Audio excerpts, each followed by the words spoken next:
The engine in this Mazda MX-5 sounds like the engine in this ride-on lawnmower. We can't have that. I tried a couple of things to try and get rid of the tickiness out of this, but there's only one thing for it. I need to take the camshafts out, take the lifters out and clean them. So let's get stuck in.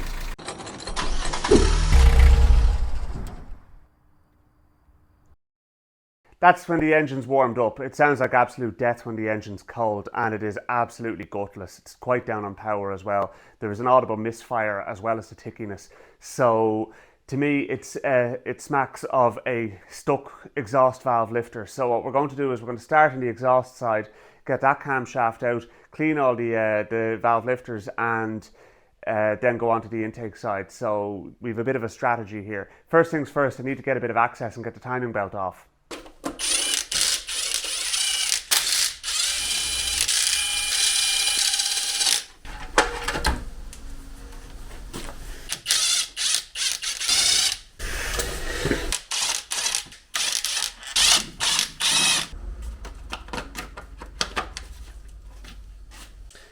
I'm just rotating the engine to number 1 top dead center on cylinder 1.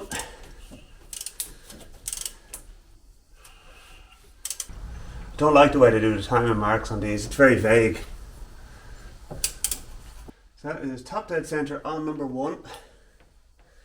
And I can confirm that on the crankshaft is lined up as well, so that's bang on. Okay, so now we can take our timing belt off, because we now know what we need to get back to. I'm going to try and do this without having to undo the tensioners as well. Maybe I won't. Maybe I'll just take off the tensioners. And it's just the problem is then I have to take the bloody water pump pulley and all that carry on off as well, and it just gets messy then. You're into another layer of access. And then I have to take the power steering pump belt off too. Looking for a penny in for a pound. Right, that's what I'll do then. So, apart from anything else, that timing belt is way too loose. Right, well, all the more reason to get into that tensioner. Jesus, what the hell's going on there? That was a good catch. The one we don't have to take off is the bottom pulley, and that's the one that's a pain in the ass to take off. Okay, that's the water pump pulley and the alternator belt off. Alright, so that gives us access to our tensioner pulley, but not our idler pulley, but that's alright, that's all we need. So now, I'm going to back off the bolt or the tensioner pulley. We'll leave it on, but just undo it.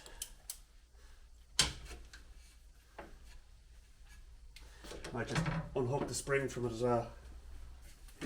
That's the spring there for the tensioner pulley, so that means the timing belt is now slack. And what I'm going to do is I'm just going to tighten it up just temporarily, just while I get the top dead center, and then take it off. Alright.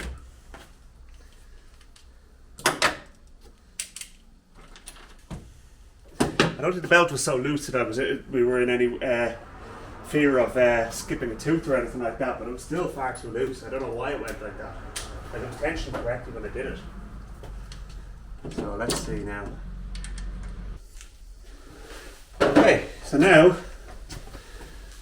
put that out of the way, and I am going to buzz the bolts out of the camshaft. And what I want to do is get a piece of cardboard to lay out the caps on. Okay. Number 1. And there is our camshaft. And here are the offending articles, hopefully. So what I'm going to do is do these one at a time, so at least we know exactly which one came out and which one's going back in. So I'm going to start with this one. I'm going to work from the back of the engine right away to the front. So there's 8 of them to do, so I'm going to get stuck in.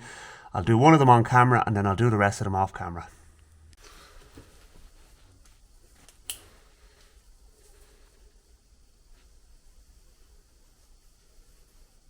Hold on a second. These are bucket shim lifters. These aren't even hydraulic.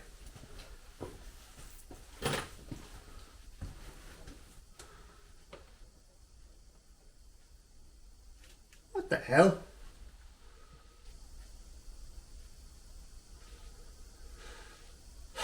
Right, back to the drawing board. Right, so my understanding is the 1.8 engine has bucket shim lifters, and the 1.6 engine has the hydraulic lifters, and maybe later engines have have bucket shims as well. I need to do a bit of reading, but first thing I need to do here is I need to get the engine number and do a bit of googling, because this is entirely possible as the 1.8 engine's just running really badly. Well, if it is, great, happy days.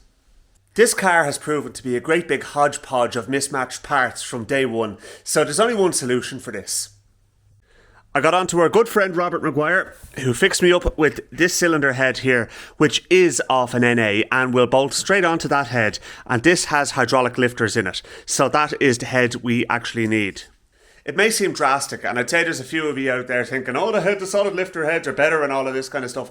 Yeah, it is, but the problem is the fact that going away from stock, in my mind, when you're trying to get a car just to run right, isn't always the best solution. So this car is running the NA electrics, and it has a cam angle sensor on the back, meaning that in order to run the cam angle sensor, the camshaft had to have been changed at some stage, at least on the intake side, if not both of them. Given the fact that the previous owners couldn't torque a bolt without stripping it, or they couldn't tighten the bolt without stripping it, or they just left it loose, I do not trust that this job was done right at all. So I'm going to pull the head off, and we can basically make this a proper NA engine. The bottom end is the same in an NB and an NA anyway, so that's really not going to affect anything in that regard. So the other thing as well, just going to show you this. Wait until you see this now. You'll enjoy this. This is a 20 thou feeler blade, or 0.5 millimeters. And it's completely flapping in the breeze in there, right? Now, it's a little bit tight in there, but I can tell you now that the clearance on these is a hell of a lot more than it should be as well. So the valve clearances are miles off. So there is definitely a lot of stuff wrong with this head, and that's the reason why it's clacking and ticking and the performance is crap in it. At least with this head, it looks very clean. We can take out I might actually take out the valve lifters anyway and just kind of clean them and service them, just rinse them out in a little bit of isopropyl or something like that, and or acetone or whatever, and just give them a little clean out and pump them up with some oil, so at least they're ready to go. The only problem is, and this is a sad reality, the torque on the cam bolts is 120 inch-pounds. I do not have a torque wrench that goes that low, so that means I'm going to have to buy a torque wrench as well.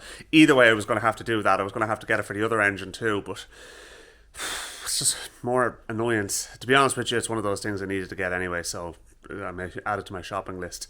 But next step, let's get that cylinder head out of there. I'm going to bolt that camshaft back in loosely, and we're just going to at least keep everything together. So at least if I do decide I want to reset the clearances on those valves and try and get them to work, I can go down that route and put that head on something else or whatever, or flog it on or whatever for small money. At least it means it's usable for the future.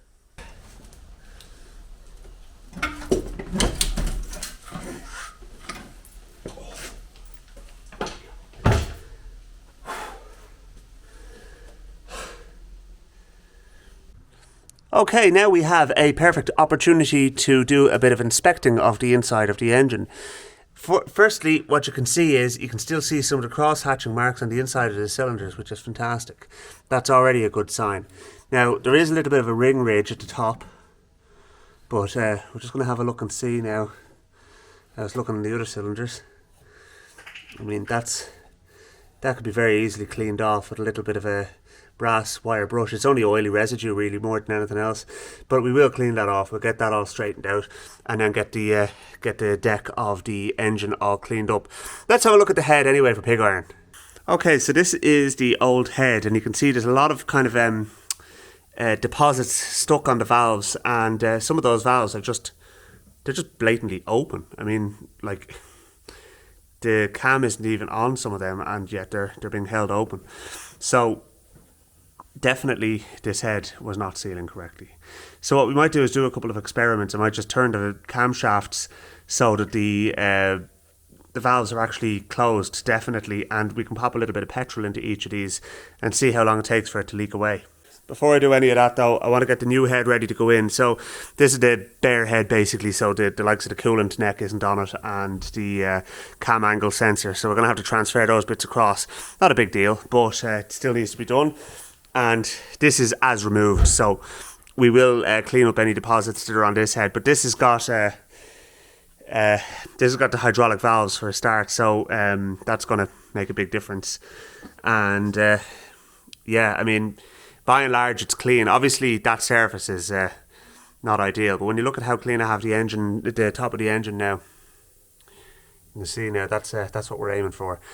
I actually ran a honing stone just down there just to take the ring ridge off, so that's feeling lovely there. Now I will clean that up with some isopropyl just to give it a final clean before putting the gasket on. But for the time being, that's perfect. Now I still have to get the gasket in, so that isn't going to arrive for another couple of days. In the words of Jimbo from Robot Cantina, not too shabby. It's a channel that's well worth checking out, by the way, Robot Cantina. They're really good. So it's a few days later for me, and I have actually made a decent bit of progress off camera. You wonder why I'm doing things off camera with the MX-5? Well, it's because nobody watches my MX-5 videos when I put them up on YouTube, to be honest with you. I just feel like it's a complete waste of time, spending a huge amount of time filming and editing them. So this is what we're doing for it, and if you do decide to watch it, then great, thanks very much, happy days. But let's show you where I am with it so far. So this is the new cylinder head on, and you'll also see I have done a bit of tidying in the engine bay as well. I actually I pressure washed it all and cleaned it all out and everything as well. Did a little bit of painting around here, and I have to say it's looking an awful lot tidier now. So I've also got things like the cam cover painted and everything too, and the intake down here is painted up and everything. That oil is obviously not off it, it's just that wooden board that it's on was oily. So anyway, that's grand. The next thing we're going to actually be doing is bolting that on and bolting the exhaust on as well, the exhaust header onto the head. So more progress to make, and what I will be doing then once I've got the exhaust and the intake on is pulling the camshafts out and doing the lifters in it. I bought a quarter drive torque wrench to do the job. I mean, when I say nobody watches my MX-5 videos, some people do, and I do appreciate it, but I just feel like I put an awful lot more effort into it than I'm being rewarded for. So, yeah, I know it's a bit of a rant, but sure, look, the joys of being a YouTuber. Well, I now have the entire intake assembly bolted in and torqued up and everything as well, and the exhaust manifold is on too, and I welded up a couple of brackets that had broken off on it. So that's all good. So now I'm going to take off the camshaft and I'm going to address those lifters. So I'm going to start with the exhaust manifold camshaft. Sorry, we're going to start with the exhaust camshaft. So let's do that. So I'm going to start by just loosening off the bearing cap bolts, and so start from the ends of the camshaft and then work our way in.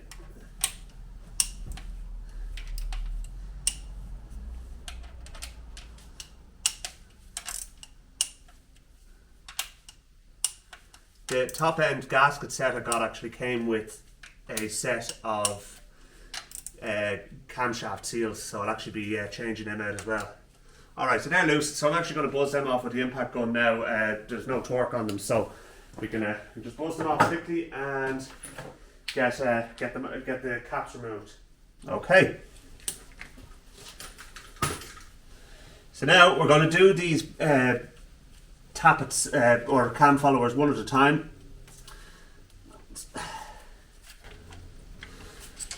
I'll probably leave that on there. It's just stuck on the seal, but we'll be changing the seal anyway.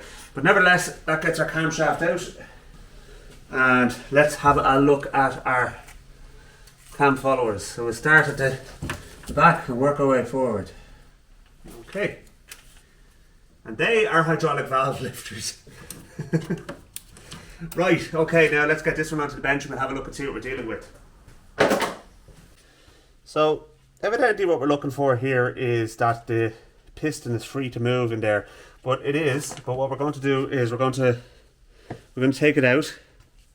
And we're going to inspect everything. So now this is our little plunger from the inside, and this should come apart in two pieces, and it does. And what we're doing is we're looking to see the general condition of everything, Oily, as you could expect, but not particularly bad. So what I'm going to do is I'm going to get a cup of acetone, and I'm going to give these bits all a rinse, and we're going to put them back in. And then what we're going to do is we're going to prime them with oil, pop it in, and then do the next one. And when I've got them all done, then we will then the job will be good and we can put the camshaft back in. Yes, it is the bottom of a beer can. Don't you judge me. Hey, does the job. I'm going to just switch this out. Give it a good clean.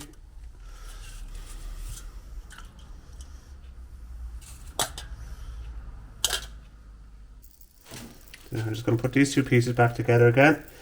And we're looking for is to make sure that that's nice and free to move, and it is.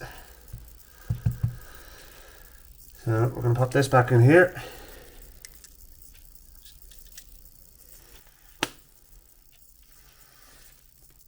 And that's moving lovely there now. So what we're going to do now is we're going to actually prime it with oil. So I'm going to fill this jug with oil, and we're going to get we're going to give it a squeeze.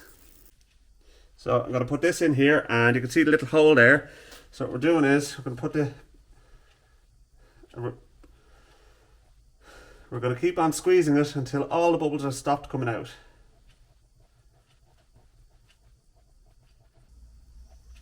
Okay. So that one's now ready to go back into the car.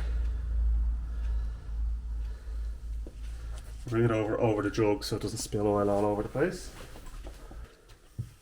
And we do the next one. And on further, the other 14 after this as well. And I'll pick it up when I have it all done. This is how the acetone is looking after doing 4 lifters. And given the fact that they looked quite clean, all things considered, that's fairly surprising. Let's just empty it out and we'll have a look and see what's in the bottom of this.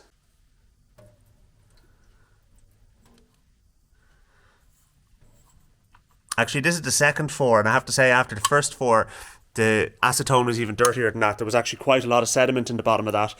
But I'm changing it after every 4. So anyway, all 8 on the exhaust side are now done. So let's get our exhaust camshaft back in, and we'll start on the intake side and get that done. And then we are done and dusted and ready to start putting everything back together on this engine. Somewhat surprisingly, the intake side was actually worse. This is just after 4 of the lifters being cleaned now. So let's see what sort of crap is in the bottom of this. Oh my god, look at that. Yeah. Definitely well worth doing. Okay, so the camshafts are back in, torqued up, timing belt is back on. I've barred the engine over and everything like that as well. And everything is looking decent. So what I'm going to do now is I'm going to just rotate the engine so that it is at top dead center. Check our timing marks one more time.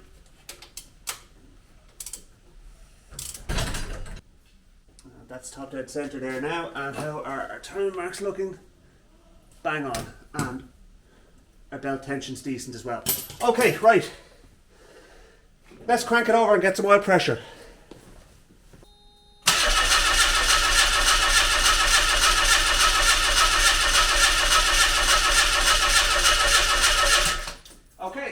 Pressure already, that's brilliant. Happy days. So now let's do the final leak check, and belt is looking decent. Yeah, I think now that that's all right, we can actually start putting things like the auxiliary belts on, the timing belt cover, and yeah, basically start getting everything buttoned up.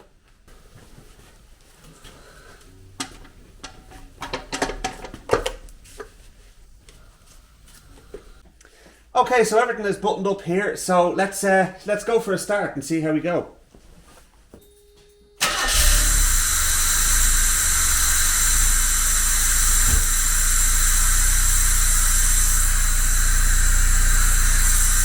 Oh, hey, not too bad.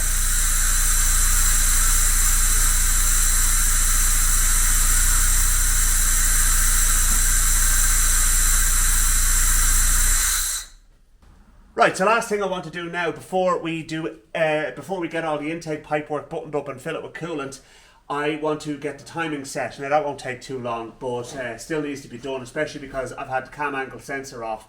So we'll get that sorted out, and get our air box back in and all our intake pipe work. The induction noise is something else on this. It's really loud actually, I have to say now.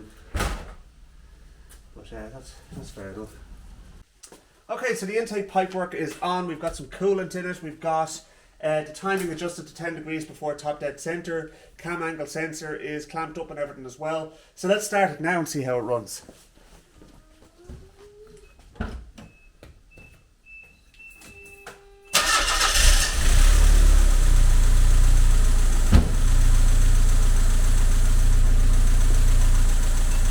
Oh wow, that sounds brilliant. That is taken over beautifully, and the difference in the sound of it is incredible.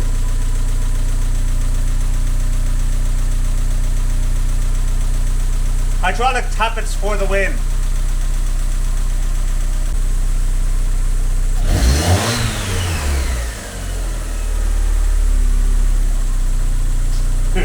It's even quieter now than I've read it. And I still haven't done the oil change on it. I still need to actually flush out the oil, or I'm kind of just heating up the oil so I can drain it out. Give it some fresh oil.